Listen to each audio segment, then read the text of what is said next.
Nakapag-cash in ka ba ng pera sa GCash pero hindi pumasok? Ano nga ba ang gagawin? Kung interested ka, keep on watching. Let's go! So, una nating gagawin is open kahit anong browser meron ka. I recommend opening Chrome or Mozilla or basta sa cellphone mo. So, once na open mo na yan, punta ka sa Google tulad ng ginawa ko. Next step is search mo GCash Help Center.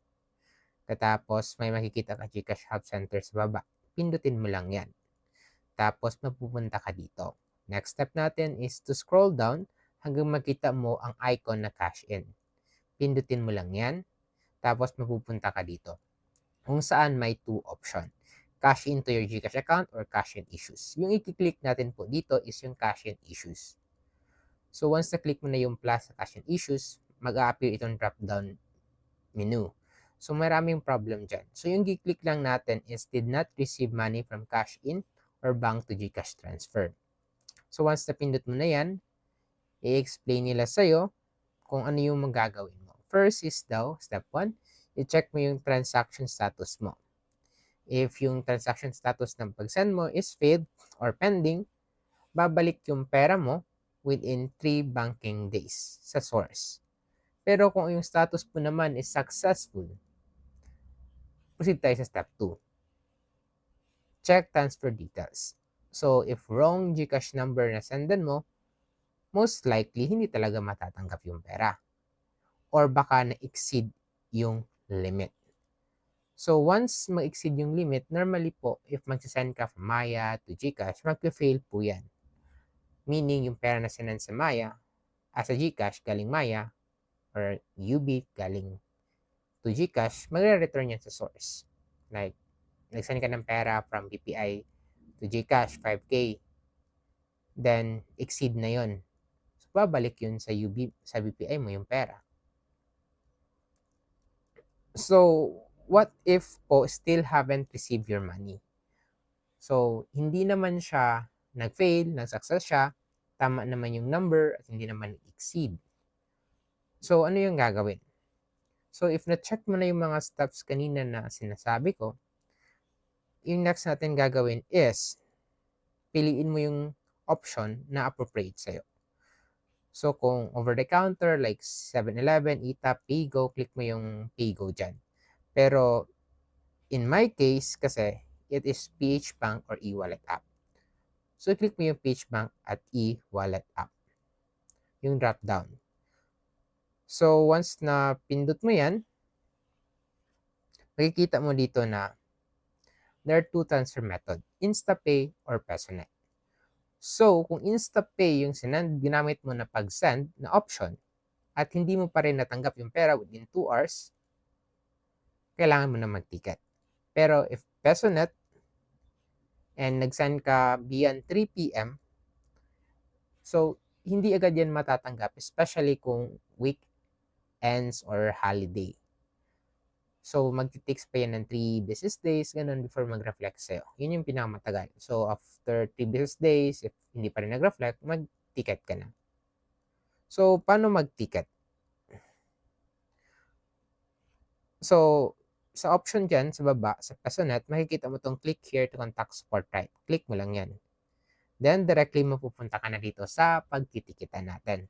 So, yung email address, ilagay mo lang yung email address mo. Ito.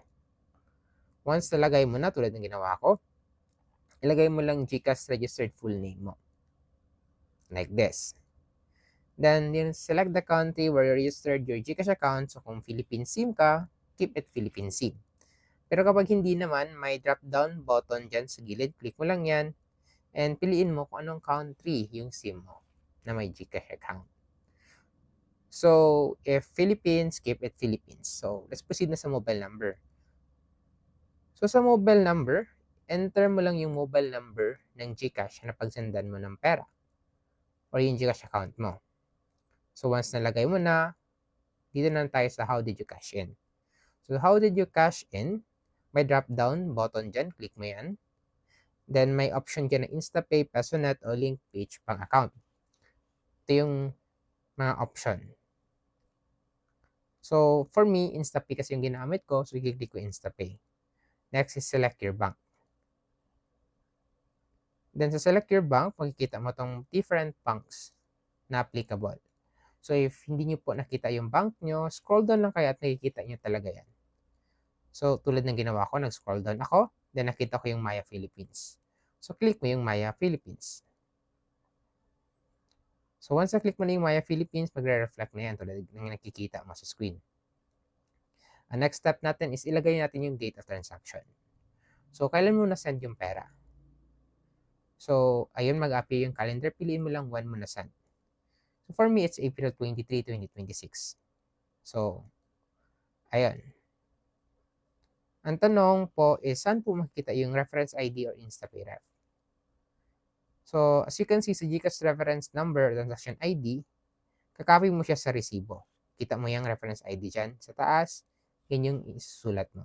Once nasulat mo na yan, tulad na ginawa ko, lagay mo lang yung amount na sinend mo. Sa akin, 8.5.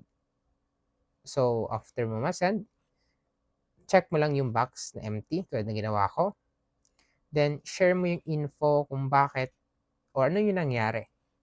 May nag-send ba sa'yo? May nagbayad ba? Ganun. May nagpadala. So, after putting your reason, tulad ng ginawa ko, next step natin is mag-attach tayo ng file na proof na talagang napagsendan tayo ng pera. So, yung resibo kanina na nakita natin about sa Maya, yun yung i-attach ko. Pero in your case, yung resibo na ginamit mo, huwag yung resibo ko. Okay, so once na-attach na yan, submit na natin. Makikita natin itong notification na to, meaning na-send na yung ticket natin. So, paano natin i-check kung talaga bang nasubmit na yung ticket?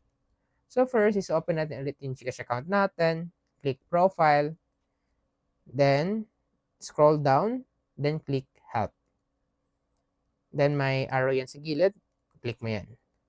Then makikita mo yan sa active ticket mo na I didn't receive my money after cashing in. Open mo lang yan, and ayun, nakikita mo ito. Na-reply na si GCash. Wait ka lang siguro ng 24 to 72 hours for a reply. And, ayun, mag-reply yan sila agad. And once may reply na sila, after 3 days ata yung hinintay ko, 3 business days, yung 0 ko, ayun, may 8.5 na. Nag-reflect na siya. So, that is how easy to do it. So, I hope this video helped you out. So, if you want more videos like this, tulad ng paano kaya mag-cash out yung pera ng namatay sa GCash, may tutorial ako para dyan, click mo lang ito. O di kaya gusto mo tutunan how to cash out yung pera sa Atome mo, may tutorial din ako para dyan, click mo lang ito. So, if you want more videos like this, don't forget to like and subscribe. Yun lang. See you in my next video. Let's go.